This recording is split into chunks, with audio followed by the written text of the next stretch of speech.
Okay, so I wanted to talk a little bit today about where we're seeing some of the problems arising in payroll departments. These are our observations from our customers. I'm Andrew Tunnicliffe. I head the services area of AMS. I just wanted to cover a little bit about some of the things that we're seeing in payroll today. Start with a description of the business area that we're dealing with. In a business area, this is a very general description. We're mapping here the frequency that we do things against the complexity of those things that we do. So this axis here is about frequency. Down here we have low frequency, stuff we don't do very often. Up here, high frequency, things we do a lot. Along this axis, it's about complexity.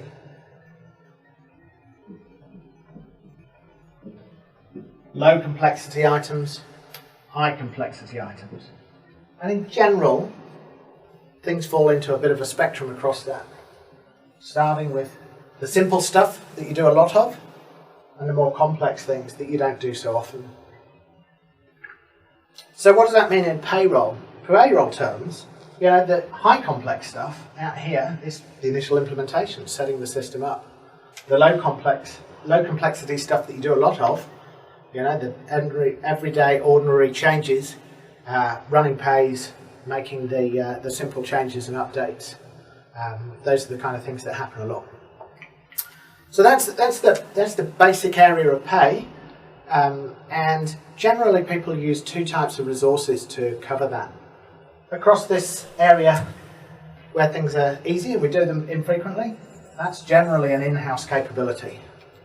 You know, unless you're in an outsourced situation, that's an in-house. That's what your payroll team does. They do that processing day in, day out, make sure you get really good payroll outcomes. Up at this complex area, it doesn't make sense to have people who are really highly skilled on your staff all the time, who only get called on to do complex transactions every once in a while. So you tend to use consultants and buy in the consultants and the resources that you need at the times when you need those activities doing.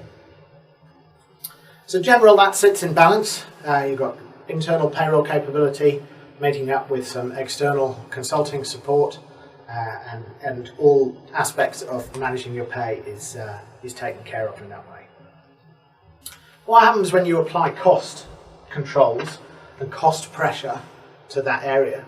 The thing that we've noticed is that the pressure starts to push outwards from this middle area.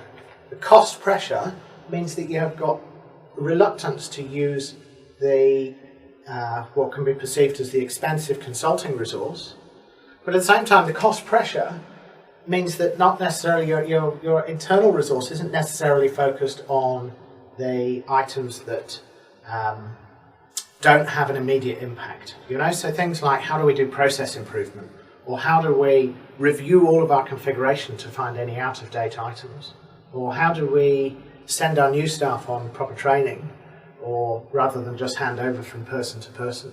All of those things tend to get a little bit squeezed by cost pressure.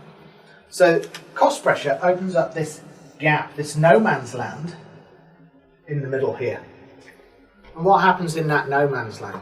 The thing that no man's land is responsible for, more than perhaps anything else, is compliance, is efficiency within the system.